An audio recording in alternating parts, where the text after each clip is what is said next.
Assalamualaikum warahmatullahi wabarakatuh. Selamat pagi anak-anak bapak semuanya.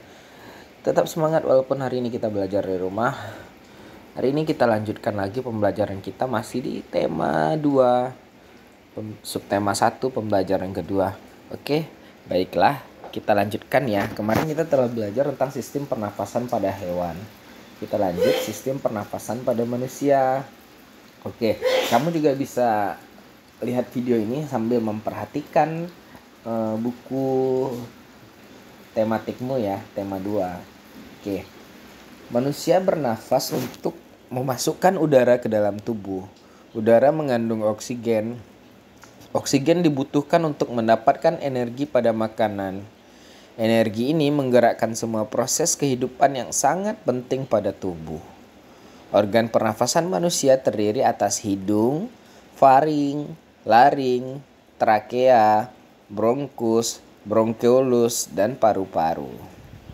Nah, hidung kita baca ya. Di sini juga ada fungsi hidung di dalam sistem pernafasan pada manusia.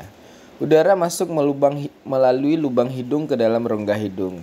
Di dalam rongga hidung terdapat rambut-rambut pendek dan tebal untuk menyaring dan menangkap kotoran yang masuk bersama udara. Selain disaring, udara yang masuk dilembabkan oleh selaput hidung. Oke, ternyata itu fungsi hidung ya. Lalu faring. Faring merupakan persimpangan antara saluran pernafasan pada bagian depan dan saluran pencernaan pada bagian belakang. Jadi tempat persimpangan saluran pernafasan ya, faring. Lalu laring. Laring atau tekak atau jakun terdapat di bagian belakang faring. Laring sendiri terdiri atas 9 susunan ruang rawan berbentuk kotak. Oke, nanti kita akan lihat gambarnya ya. 4. Trakea atau batang tenggorokan. Pada trakea terdapat jaringan yang disebut silia yang akan bergerak mendorong keluar debu-debu dan bakteri yang masuk. 5. Bronkus. Bronkus merupakan percabangan dari trakea serta terdiri atas bronkus kiri dan bronkus kanan. 6. Bronkeolus merupakan percabangan dari bronkus. Alveolus terdapat di dalam paru-paru, merupakan tempat terjadinya pertukaran oksigen dan karbon dioksida. Alveolus dikelilingi kapiler-kapiler darah. Alveolus berbentuk seperti buah anggur. Nah, ini gambarnya ya, di mana letaknya. Lalu kita sama-sama juga bisa perhatikan. Yang pertama di bagian A ini, ya hidung ya. Kamu semua pasti tahu. Lalu di B ini ada faring. Oke, di C ini ada namanya laring atau bagian tekak tadi ya, C. Oke. Lalu di D ini adalah batang tenggorokan ya. Jadi ini yang berfungsi untuk mendorong keluarnya debu dan bakteri yang masuk saat kita bernafas. Lalu yang E ya, ini bronkus ya. Ada 2 dia, ada bronkus kanan dan bronkus kiri ya. Lalu bronkeolus merupakan percabangan dari bronkus.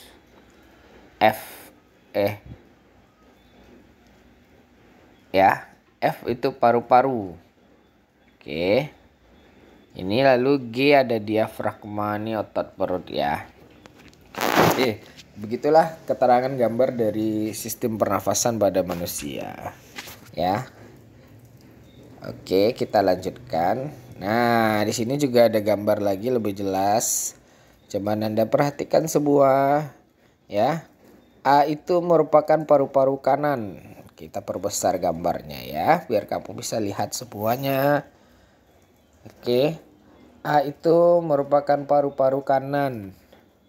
Lalu B itu ada bronkus kiri, ada 2 cabangnya ya. Oke. Lalu C itu otot-otot di dinding bronkus. Nah, ini. Lalu D itu ruang udara di dalam bronkus. Ini ada ruangnya nih ya. Oke. Lalu E bagian di dalam bronkus. Seperti ini bentuknya di dalam tubuh kita ya. F alveolus ya. G ruang udara di alveolus. Jadi kalau dibuka bentuk ruang udaranya seperti ini. Lalu H itu pembuluh darahnya, I-nya itu merupakan bronchiola atau bronchiolus ya. Oke, mungkin cukup jelas untuk gambar ini. Jadi udara yang masuk ke dalam tubuh melalui lubang hidung lalu masuk lagi ke dalam batang tenggorokan. Batang tenggorokan adalah sebuah pipa mulai dari belakang hidung dan mulut lalu turun ke paru-paru. Dari batang tenggorokan udara masuk ke dalam tubuh ke dalam paru-paru.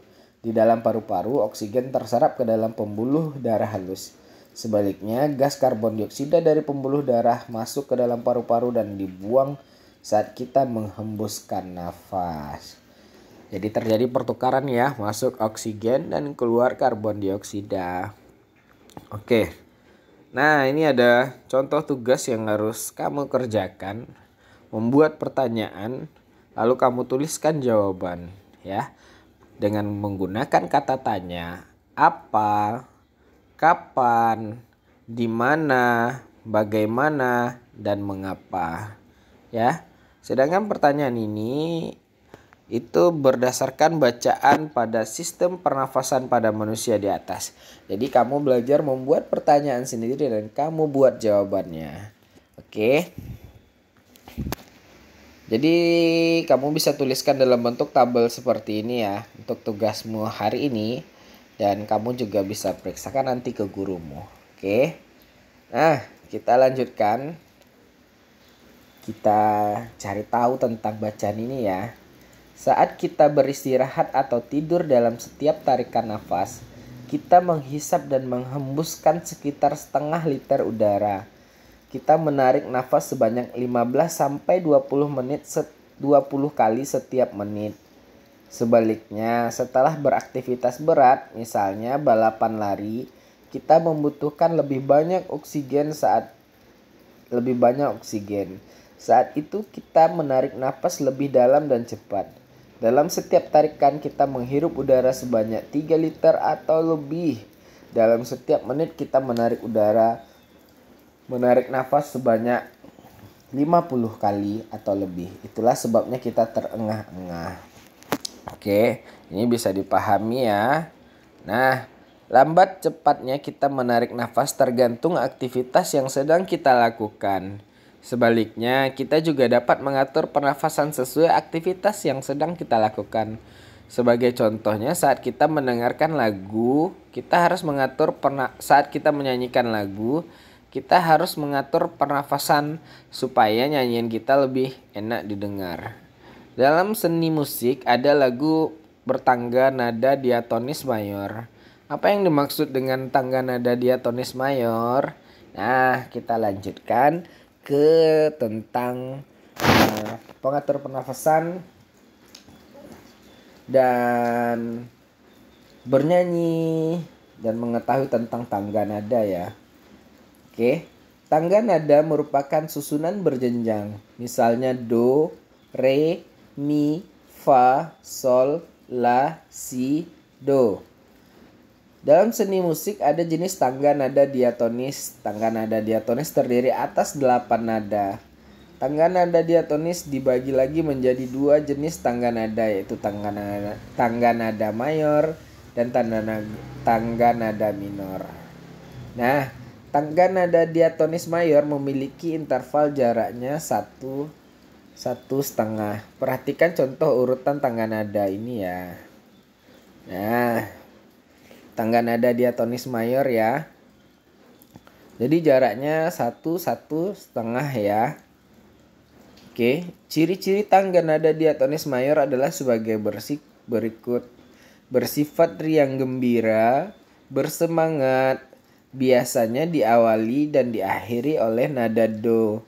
Namun tidak menutup kemungkinan diawali dengan tanda nada 5 atau 3 atau sol atau mi dan diakhiri dengan nada do. Oke. Nah, sekarang kita akan coba bernyanyi ya. Nah, kalau kamu punya pianika di rumah, kamu bisa praktekkan ini dengan pianikamu ya, menyanyikan Hari Merdeka ini.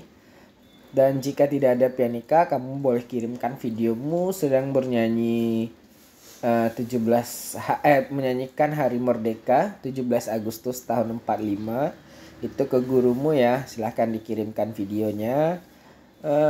Gurumu Pak Teddy akan menunggu videomu. Oke, tetap semangat walaupun masih belajar di rumah, jaga kesehatan dan patuhi protokol kesehatan dan makan makanan yang bergizi. Assalamualaikum warahmatullahi wabarakatuh.